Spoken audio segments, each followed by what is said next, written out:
Ketika kita pengen beralih ke kendaraan elektrifikasi yang ramah lingkungan, tapi kita masih belum pede beli mobil listrik, biasanya yang ideal adalah kita beli mobil hybrid. Dan di kelas compact SUV saat ini memang didominasi sama mobil dari pabrikan Jepang. Tapi jangan lupa, wakil dari Cina ada ini.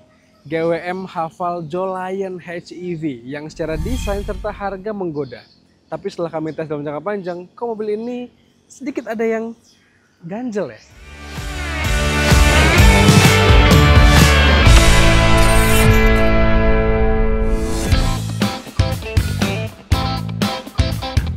GWM Haval Jolion HEV ini memang jadi yang paling mencolok di antara rival-rivalnya.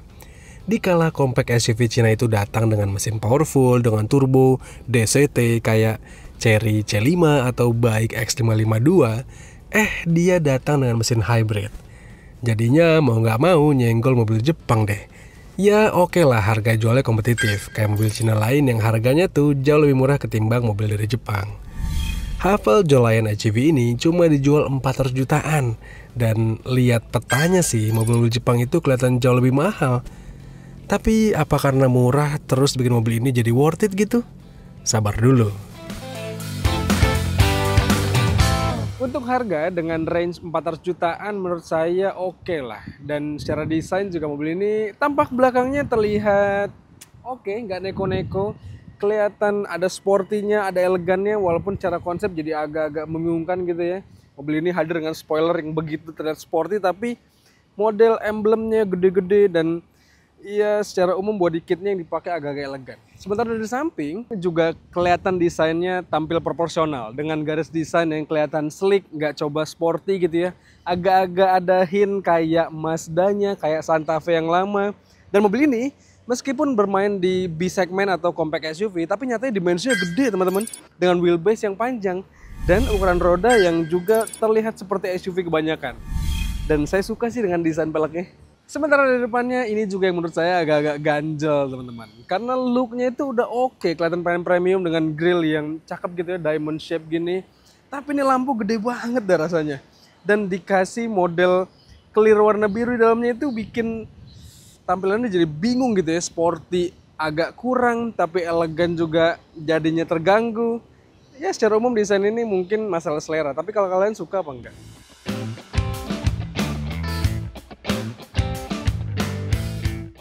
Bicara soal dimensi yang bongsor, memang di atas kertas dibandingkan rival-rivalnya dari Jepang, Haval Jolion ini jadi yang paling gede.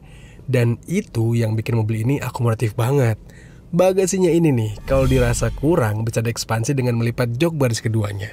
Tapi kalau kita mau duduk di kabin baris kedua ini, walaupun badan saya agak ekstra, ini sih hitungannya lega. Makin enak lagi karena nggak ada tunnel yang melintang di tengah lantai. Terus ini atapnya pakai model panoramic sunroof lagi, mewah. Ya dan fasilitas di belakang sini juga oke banget. Ya secara mobil Cina gitu loh. Sebagai mobil Cina yang biasanya identik dengan pabrikan yang suka gembar-gemborin fitur gitu ya, mobil ini tuh sayang sekali ada fitur yang fundamental dan nggak dimasukkan ke mobil ini, atau mungkin lupa kali ya. Ya ini mobil 400 juta tapi ini pengaturan setirnya hanya bisa dinaik turunkan saja. Nggak bisa dimaju mundurkan. Sehingga bagi saya sih yang punya tinggi 175 cm, ini merasa agak kurang ideal. Saya kalau mengatur posisi jok agak lebih mundur supaya kaki nyaman, setir kejauhan teman-teman. Dan rasanya agak-agak jadi canggung nyetirnya. Dan kalau kita bicara soal fitur, ya mungkin lah ini fitur fundamental yang dilupakan sama GWM Haval, dan ya mungkin buat sebagian orang yang nggak peduli-peduli amat sama ergonomitas nggak masalah gitu ya, tapi kalau bagi saya sih bermasalah. Fitur ini mobil lengkap teman-teman, tampilannya juga oke, kokpitnya keren, dan saya suka dengan head unit yang dipasangkan ke mobil ini. Tapi sayangnya ini tuh head unitnya kekecilan, karena kalau kita lihat GWM Haval Jolion yang di Australia sana yang udah facelift, dikasih head unit lebih gedean lagi. Dan kalau kita bicara soal head unit ini, ya layaknya mobil Cina kebanyakan lah. Banyak pengaturan yang fundamental, yang basic dari mobil dimasukkan semua ke sini. Meskipun masih banyak tombol-tombol sih. Tapi satu tombol yang kurang menurut saya, ada satu slot di sini, mending dijadikan buat tombol home. Supaya kita bisa balik ke tengah layar sini. Di luar itu, ya mobil ini termasuk yang mudah dikendalikan, mudah dipahami, dan saya paling suka sama key visual dari user interface yang dipakai sama GWM Haval ini. Nggak cuma di mobil ini, kita udah pernah mengapresiasi juga di tank 300, tank 500 yang tampilannya enak, tampilannya keren, dan terasa premiumnya. Meskipun ya beberapa pengaturan ditaruh di layar sini, ya nggak praktis amat lah ya.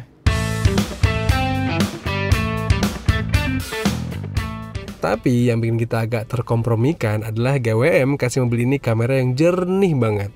Udah gitu untuk speakernya terasa dituning dengan pas. Nice deh. GWM Haval memberikan ADAS yang lengkap ke Jolion HEV. Setidaknya yang kami tes ini adalah unit tertingginya, yang Ultra. Dan ya banyak, ada adaptive cruise control dan juga ada beragam fitur ADAS lainnya. Dan untuk urusan fitur keselamatan sih ya, mobil-mobil dari pabrikan Cina kekinian tuh rasanya harus kita apresiasi lah, karena mereka ngasih airbag yang lengkap, bodi yang lebih tebal, terus juga beberapa fitur keselamatan aktif lainnya kayak hill hold control, stability control yang lengkap juga. Dan itu semua ada di Haval Jolion HEV yang kita tes ini. Dan ya meskipun kalau kita balik ke bab yang tadi ya, soal pengaturan di head unitnya, entah kenapa butuh waktu lama lah untuk kita bisa adaptif mengetahui beberapa fitur-fitur itu dan juga bisa mematikan, menyalakan, dan mengaturnya dengan mudah. Dan semuanya lewat head unitnya ini teman-teman. Ya setidaknya kalau kita beli mobil baru, mobil ini sih ya, kita perlu pembiasan yang mungkin nggak secepat mobil-mobil lainnya lah. Anyway, nyetir mobil ini tuh terasa asik teman-teman. Nyamannya pol, dan terasa premiumnya gitu untuk semua mobil yang harganya 4 jutaan. Dan ya bantingannya terasa enak, dan ini mobil yang cocok buat dipakai sehari-hari. Ya kalau cari mobil buat disetir bareng keluarga sih ini pas. Cuma kalau kalian masih gatel pengen punya mobil yang fun banget, di kelas ini sih mending beli HR-V.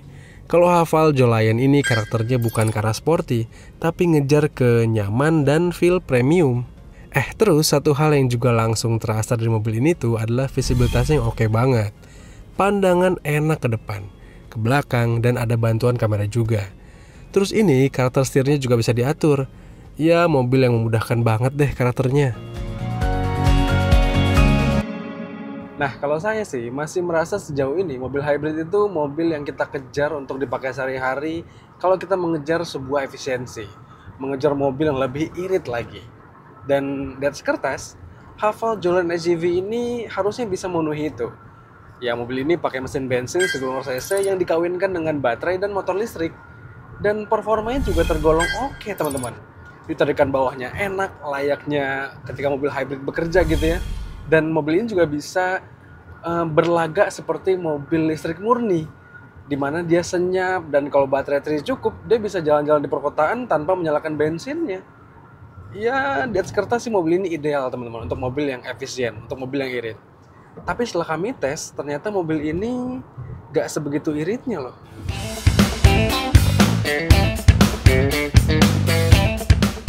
Kami udah tes berulang di rute harian. Seperti biasa Detik Auto tes dengan kecepatan rata-rata 25 km per jam. Tapi dapatnya tuh nggak lebih dari 15-an km per liter.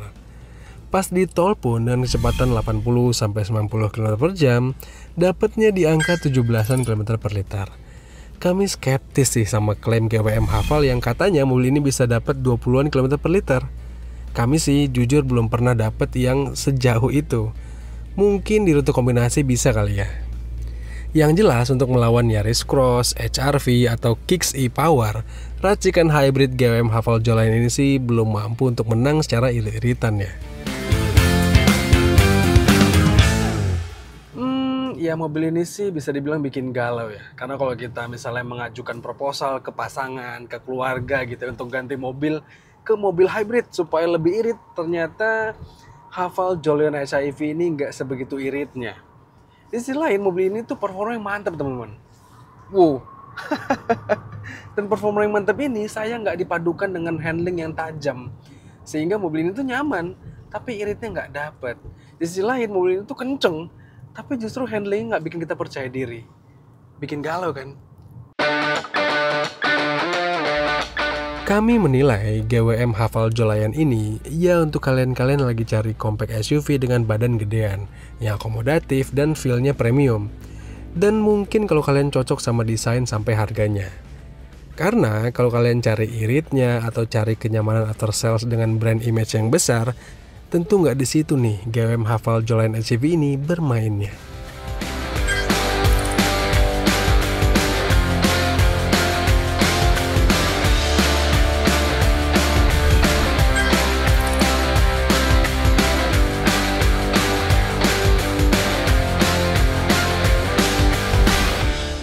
Dengan harga 400 juta, membuat mobil ini menjadi menarik sekali kalau kita lihat positioning sama strateginya. Ya GWM perlu mengakui kalau pertarungan sedang keras-kerasnya dan ya mereka berani datang dengan Haval Jolyon HCV ini. Kalau kalian tertarik nggak buat mobil ini?